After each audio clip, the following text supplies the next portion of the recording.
Je vous remercie, Monsieur le Ministre. Nous passons à la discussion générale, en commençant par l'intervention de Jean-Michel Clément pour une durée de 10 minutes.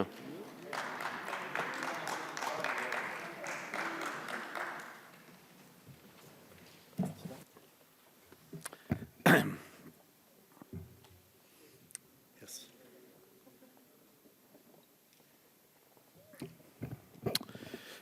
Monsieur le Président, Monsieur le Ministre, Madame la Présidente de la Commission des lois, Madame la rapporteure, chers collègues. Avant de commencer mon propos, je voudrais ici avoir une pensée pour quelqu'un qui nous regarde, notre collègue Sylvain Brial, qui est en train de surmonter son gros problème de santé, et je sais qu'à l'instant il nous observe. Je voulais avoir une pensée pour lui. Cette proposition de loi est la parfaite illustration du rôle d'un parlementaire dans l'exercice de sa double mission qu'est la nôtre, être à l'écoute de nos concitoyens et légiférer. Être à l'écoute, c'est entendre les souffrances dont nos concitoyens peuvent être victimes, les comprendre et faire en sorte qu'elles ne soient plus, pour eux ou pour d'autres en pareille situation demain. Légiférer, c'est notre mission. Nous avons été élus pour cela. Mais nous ne sommes pas les seuls à dire le droit. Le juge est là aussi pour le dire lorsque les textes que nous votons sont imprécis et laissent place à interprétation. Trop souvent, la loi est bavarde. On nous le reproche souvent, et souvent avec raison. Mais lorsque la loi est imprécise, le juge est là pour y remédier, et peu importe ses conséquences. Toutefois, lorsque nous en mesurons à notre tour celle-ci, il est de notre devoir d'agir. C'est ce que justement a compris ma collègue Jeanine Dubié, auteure de ce texte dont nous débattons cet après-midi. Jeanine Dubié fait partie de ces élus qui sont à l'écoute de chacun, qui entend leurs joies, mais aussi leurs peines et leurs souffrances. C'est à la suite de l'un de ces accidents de la vie qui vous meurtrille profondément, irrémédiablement, qu'a émergé cette proposition de loi. Je souhaite d'ailleurs ici remercier M. Mathieu Devallois pour son implication d'un bout à l'autre de la chaîne d'élaboration de ce texte qui vise à clarifier la rédaction de l'article 706-5 du Code de procédure pénale au bénéfice des victimes des actes de terrorisme. Je remercie également ma collègue qui s'est battue pour porter ce texte jusque dans notre hémicycle parce qu'elle avait une conscience aiguë de la nécessité de préciser la loi afin que nous n'ajoutions pas de la souffrance à la souffrance. Mes chers collègues, qu'est-ce qu'une victime? La réponse peut sembler évidente, mais elle ne l'est pas tant que ça.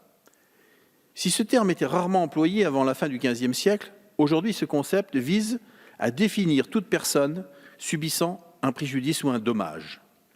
D'ailleurs, dans notre droit interne, comme dans le droit international, les différentes désignations juridiques visant à qualifier cette notion à partir de celle de dommage. Mais une victime, c'est plus que cela. C'est d'abord et avant tout un être humain doté d'une liberté de choix, d'une autonomie, qui lui permet de trouver toute sa place dans la société.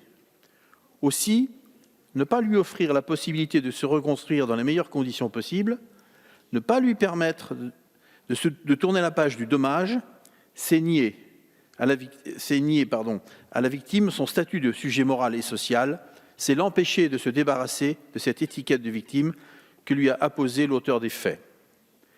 Le législateur a depuis quelques années adopté des dispositions qui visent à ouvrir pour les victimes la porte de la reconstruction.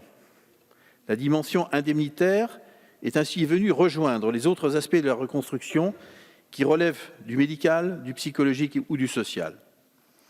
S'il ne faut pas réduire la reconstruction d'une victime à sa seule dimension indemnitaire, nous avons pour autant le devoir de tout faire pour alléger, simplifier, fluidifier, humaniser leur parcours judiciaire en la matière.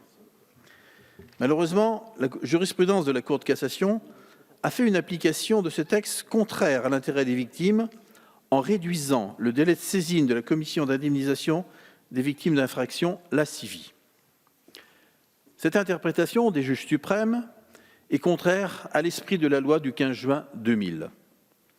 Elle est contraire à la protection de la présomption d'innocence, puisqu'en enfermant l'octroi de dommages-intérêts dans un délai qui prend fin avant une décision de justice définitive, constatant ou non une culpabilité, l'auteur présumé est de facto perçu coupable en cas d'octroi de dommages et intérêts.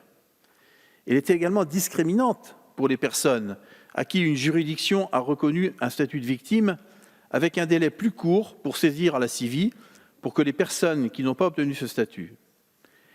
Vous le voyez, mes chers collègues, il est aujourd'hui primordial de réécrire cet article afin qu'il accompagne véritablement le renforcement de la politique d'aide à la reconstruction des victimes que nos prédécesseurs ont voulu mettre en place et que les justiciables sont en droit d'attendre. Lors de l'examen de cette proposition de loi en commission, vous avez unanimement reconnu l'utilité du texte que ma collègue Jeanine Dubié nous propose d'adopter et nous vous en remercions. Vous avez mesuré combien la réparation du préjudice de la victime doit être un élément structurant de sa reconstruction, mais aussi de la peine ou de son exécution. Cette conscience unanime que nous avons de la nécessité de corriger ce dispositif est l'honneur de notre Assemblée. Avec la précision rédactionnelle et procédurale que nous apporterons à la loi du 15 juin 2000, l'institution judiciaire et le réseau associatif d'aide aux victimes, qui fait un travail remarquable, pourront œuvrer ensemble efficacement à la reconstruction des victimes. Ainsi, cette proposition de loi clarifie et complète la rédaction de l'article 706-5 du Code de procédure pénale au bénéfice des victimes. Elle crée un délai unique d'1 an après la décision de justice qui a statué définitivement sur l'action publique et sur l'action civile engagée devant la juridiction répressive pour présenter une demande d'indemnité.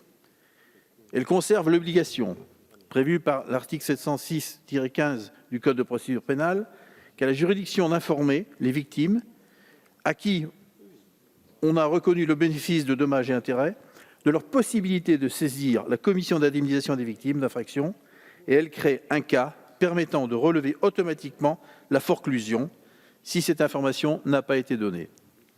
C'est pourquoi, chers collègues, je vous invite à voter en faveur de ce texte qui est une réponse claire à l'interprétation de la Cour de cassation et apporte plus de sécurité juridique aux victimes, mais aussi aux personnes présumées avoir commis des faits. C'est parce que notre système juridique saura assurer la bonne administration de toutes les situations, saura répondre avec humanité aux tragédies et condamner les coupables en dehors de l'arbitraire de la subjectivité et selon les règles de droit claires et précises que les justiciables retrouveront confiance dans la justice. À l'heure où la défiance à l'égard du personnel politique s'accentue parce que le peuple souverain a le sentiment de ne plus être maître de son destin, à l'heure où nos concitoyens ont de moins en moins confiance dans la justice qui leur paraît déshumanisée parce qu'éloignée de leur réalité quotidienne, de leurs difficultés, nous avons la responsabilité d'apporter des réponses justes aux maux qui gangrènent notre démocratie. À son niveau, cette proposition de loi y répond également. Je vous remercie. Je vous remercie.